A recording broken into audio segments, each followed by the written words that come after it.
वक्त का किस्सा है। एक गांव में बिट्टू नाम का एक किसान रहता था, जिसके पास एक गधा और एक बकरी थी। उसका गधा बहुत आला नस्ल का था। उसके गोबर में ऐसा करिश्मा था जो सूंघता उसकी बीमारी दूर हो जाती थी। बिट्टू को ये बात तब पता चली जब उसकी माँ की तबीयत अचानक खराब हो गई थी। बिट्टू भाई जल्दी अंदर चलो, अभी की तबीयत फिर से खराब हो गई है, वो बेहोश हो गई है। भाई क्या हुआ है अम्मी को, मुझे बताओ। पता नहीं अम्मी को क्या हुआ है। तुम क्या ये गधे का गोबर साफ कर रहे हो? हाथ धो अंदर चलो। भाई मैं हाथ बाद में धोऊंगा, पहले अम्मी को अस्पताल लेकर चलते हैं। बिट्टू वो गोबर वाले हाथ धोए बगैर ही अंदर आ जाता है और जैसे ही वो हाथ अपनी माँ के मुंह के करीब लाता है तो उसकी माँ ठीक हो जाती है। वो दोनों ये देखकर हैरान हो जाते हैं। माँ जी आप ठीक तो हैं? क्या हो गया था आपको? हाँ, बेटा मैं ठीक हूँ। तेरे गोबर वाले हाथों की बदबू जैसे मेरी नाक के नथुनों में गई, मेरी तबीयत बिल्कुल ठीक हो गई। बाजी ये आप क्या बात कर रहे हो? पहले जब आप बेहोश होती थी तो जब तक अब आपको डॉक्टर के पास नहीं लेकर जाते थे आप ठीक नहीं होते थे। हाँ बेटा, मुझे तो ये गधे के गोबर का कमाल लगता है। इसे सूंघते ही मेरे अंदर अजीब सी ताकत आ गई। ये देखो मैं तुम्हें उछल कर दिखाती हूँ। वो दोनों अपनी माँ को इतना चुस्त और चालाक देखकर बहुत खुश हो जाते हैं और समझ जाते हैं कि उनका गधा कोई आम गधा नहीं बल्कि करिश्मातिक गधा है। भाई मुझे बहुत अच्छा आइडिया आ रहा है। क्या आइडिया है भाई? तुम चलो मेरे साथ अस्पताल। वो दोनों अस्पताल आ जाते हैं। डॉक्टर साहब मेरे बेटे को बचा लो।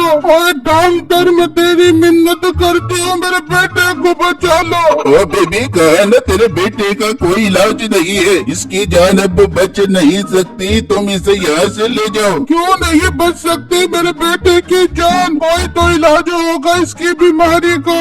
ला इलाज है इसकी बीमारी, तुम लोग इसे ले जाओ, मेरी तरफ से जवाब है। डॉक्टर साहब दुनिया में कोई भी ऐसी बीमारी नहीं है जिसका इलाज ना हो, और इसका इलाज भी है मेरे पास। तुम्हारे पास इलाज कहाँ से आ गया? तुम कोई डॉक्टर हो? मैं डॉक्टर नहीं हूँ लेकिन इसका इलाज कर सकता हूँ। भाई जाओ घर से मेरे गधे का गोबर लेकर आओ। उनका भाई जाता है और घर से उस गधे का गोबर लेकर आता है और जब वो गोबर उसको सुंघाते हैं तो वो लड़का बिल्कुल ठीक हो जाता है। हाय मेरा बेटा ठीक हो गया, ये तो मौजज़ा हो गया। मेरा बेटा ठीक हो गया, तुम दोनों का बहुत बहुत शुक्रिया। डॉक्टर भी ये मंजर देखकर हैरान परेशान हो जाता है और बिट्टू से उस गधे को बेचने का मुतालबा करता है, लेकिन बिट्टू उसको साफ इनकार कर देता है। वो डॉक्टर ये बात जाकर दूसरे गांव के जमींदार को बताता है। उसे भी ये खबर सुनकर बहुत हैरानी होती है। ये तुम कैसी बातें कर रहे हो? भला ऐसा भी गधा हो सकता है जिसका गोबर सूंघने से बीमार ठीक हो जाए? जमींदार साहब मैं सच कह रहा हूँ, मैंने सब कुछ अपनी आंखों के सामने होते हुए देखा है।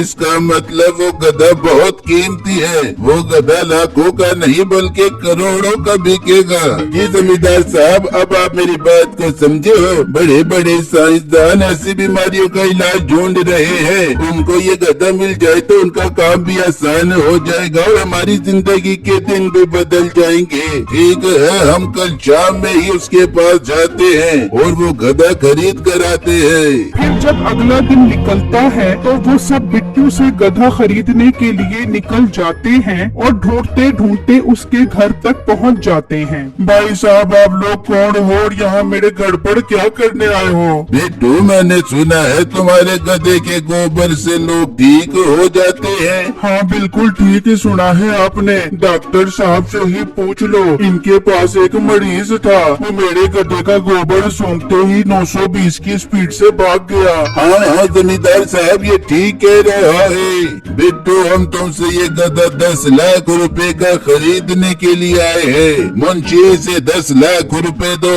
और ये गधा खोल कर ले चलो। बड़ा आराम से, किसने कहा है मैं ये गधा बेच रहा हूँ? तुम्हें इतनी अच्छी कीमत दे रही है, तुम्हें तो ये गधा बेच देना चाहिए। अपने पैसे अपने पास रखो और यहाँ से निकल जाओ। मैं ये गधा 10 लाख तो क्या 10 करोड़ का भी नहीं बेचूंगा। ये तुम ठीक नहीं कर रहे हो। मैं ठीक या गलत जो भी कर रहा हूँ, तुम यहाँ से निकलो। जमींदार को ये बात सुनकर बहुत गुस्सा आता है और वो सब वापस आ जाते हैं। मालिक अगर घी सीधी उंगली से ना निकले तो उंगली टेढ़ी करनी पड़ती है। वो गधा नहीं बेच रहा तो ना बेचे, मैं वो गधा उठा कर आ जाता हूँ। हाँ, मीठे करोड़ों की चीज तो मैं ऐसे नहीं छोड़ूंगा। तू आज रात को ही जा और वो गधा लेकर आ जा, और हाँ, एक घंटी लेता जाई और उस गधे की गर्दन में बांधती, ताकि तुझे आवाज आती रहे और वो गधा खैरियत से यहाँ पहुँच जाए। ठीक है मालिक, मैं ऐसा ही करता हूँ। फिर जब रात होती है तो मीठा घंटी लेकर निकलता है और जंगल से होता हुआ बिट्टू के घर पहुंच जाता है। उस वक्त उस गधे के पास कोई नहीं होता। वाह, मौका बहुत अच्छा है। इसका गधा भी ले जाता हूँ और ये बकरी भी ले जाता हूँ। मीठा उसका गधा और बकरी खोल कर ले जाता है। कुछ देर ही गुजरती है तो बिट्टू का भाई आता है। वो बकरी और गधा वहाँ से गायब देखकर परेशान हो जाता है और भागा भागा बिट्टू के पास आता है। भाई गजब हो गया,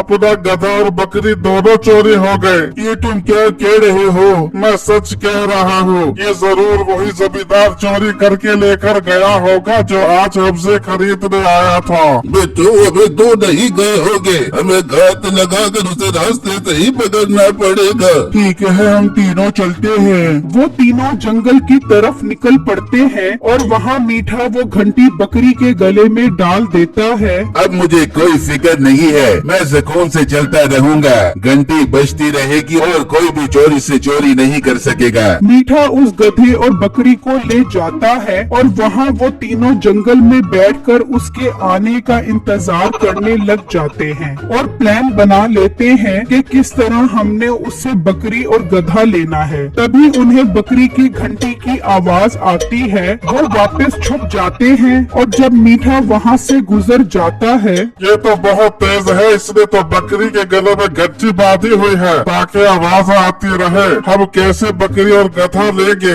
भाई मेरे पास इसका हल है, मैं जाता हूँ और घंटी गधे की तुम पर बांध देता हूँ। उसे पता भी नहीं चलेगा इस तरह, और मैं बकरी ले जाऊंगा, फिर तुम वहाँ पर आ जाना। ठीक है भाई, मैं ऐसा ही करूँगा। फिर बिट्टू चुपके से आता है और बकरी की घंटी खोलकर गधे की दुम पर बांध देता है और बकरी लेकर चला जाता है। मीठे को पता ही नहीं लगता कि बिट्टू बकरी ले गया है। अरे यार, मालिक ने क्या मस्त आइडिया दिया था घंटी का। मुझे तो पीछे भी मुड़कर देखने की जरूरत नहीं है। घंटी बज रही है और मैं घंटी की ताप पर अपनी मंजिल की तरफ चल रहा हूँ। फिर अचानक मीठा मुड़कर देख ही लेता है, बकरी वहाँ नहीं होती। मीठा परेशान हो जाता है। हाय धत तेरे की, ये तो बकरी को लेकर चला गया और घंटी इस गधे की दुम पर बांध दी। भाई चोर तो मुझसे भी ज्यादा सियाना निकला, पर मैं छोड़ूंगा नहीं। अपनी बकरी तो वापस लेकर ही रहूंगा। तभी बिट्टू का भाई वहाँ आ जाता है। क्या हुआ भाई साहब, आप कुछ परेशान लग रहे हो? भाई साहब, कोई बेगैरत चोर मेरी बकरी चोरी करके ले गया है। अच्छा भला मैं इतना महंगा गधा और बकरी खरीद कर अपने मालिक के पास लेकर जा रहा था। भाई साहब, मैंने अभी देखा है, एक लड़का एक बकरी लेकर जा रहा था। कहाँ जा रहे थे वो मुझे बताओ। भाई वो सामने उसी रास्ते की तरफ जा रहा था। मेरे प्यारे भाई, आप थोड़ी देर इस गधे के पास खड़े हो जाओ, मैं भी उससे बकरी लेकर आता हूँ। अरे देखिए भाई, मेरे पास टाइम नहीं है, मैंने घर रोटियां लेकर जाना है, घर वाले इंतजार कर रहे हैं। अरे भाई तेरी मेहरबानी, थोड़ी देर खड़ा हो जा, मैं भी उससे बकरी लेकर आता हूँ, फिर तू रोटियां लेकर घर चला जाई। ठीक है भाई, अगर आप इतने मिन्नतें कर रहे हो तो मैं इस गधे के पास खड़ा हो जाता हूँ, मगर आप जल्दी वापस आना। हाँ, मैं यूँ गया और यूँ अपनी बकरी लेकर वापस आया। मीठा बकरी लेने चला जाता है और बिट्टू का भाई खुश होकर अपना गधा ले जाता है और बिट्टू के पास पहुंच जाता है। भाई आपकी तरकीब तो काम कर गई, हमने उसे ठीक उल्लू बनाया है और उससे गधा और बकरी दोनों ले ली है। गधा और बकरी तो हमने ले ली है, अब इसके कपड़े भी उतारते हैं, इसकी यही सजा है। वहाँ मीठा बकरी को ढूंढता ढूंढता एक कुएं के पास आ जाता है जहाँ बिट्टू का दोस्त होता है। भाई साहब, आपने किसी लड़के को बकरी के साथ जाते हुए देखा है क्या? देखा है, मगर तुमने क्या करना है? भाई साहब, वो लड़का मेरी बकरी चोरी करके ले गया है, मुझे बताओ वो लड़का कहाँ गया था? अरे भाई वो लड़का उस बकरी को इस कुएं में फेंक कर चला गया है। क्या इस कुएं में फेंक गया? उसकी ये हिम्मत कि वो मेरी बकरी को कुएं में फेंके। मैं अभी कुएं में जाता हूँ, अपनी बकरी निकाल कर आता हूँ। मीठा अपने कपड़े उतार देता है। भाई साहब आप मेरे कपड़ों का ख्याल रखना, मैं अभी कुएं से बकरी निकाल कर लेकर आता हूँ। ठीक है भाई आप जाओ, मैं आपके कपड़ों की हिफाजत करता हूँ। मीठा कुएं में आ जाता है, लेकिन वहाँ बकरी कहाँ से आई और ऊपर बिट्टू का दोस्त उसके कपड़े भी उठाकर ले जाता है। और जब वो बाहर आता है तो देखता है कि उसके कपड़े नहीं पड़े। अरे धत तेरे की, ये तो मेरे कपड़े भी ले गया। और तुझे खुदा पूछे मेरे कपड़े पहनकर तूने कौन सी मॉडलिंग करनी है? मीठा उसी गधे वाली जगह पर आता है तो वहाँ गधा मौजूद नहीं होता। और तेरा खाना खराब हो गए, ये कैसे चोर मुझे टकरे हैं? बकरे भी ले गए, गधा भी ले गए और मेरे कपड़े भी ले गए। मीठा उसी हालत में जमींदार के पास पहुंचता है और उसे सारी बातें बताता है। मीठे ये तूने क्या किया? गधा चोरी करवा दिया। तुझे तो मैं नहीं छोड़ूंगा, इसे काल कोठरी में बंद कर दो। वो मीठे को ले जाते हैं और वहाँ बिट्टू उस गधे और बकरी को वापस घर ले आते हैं।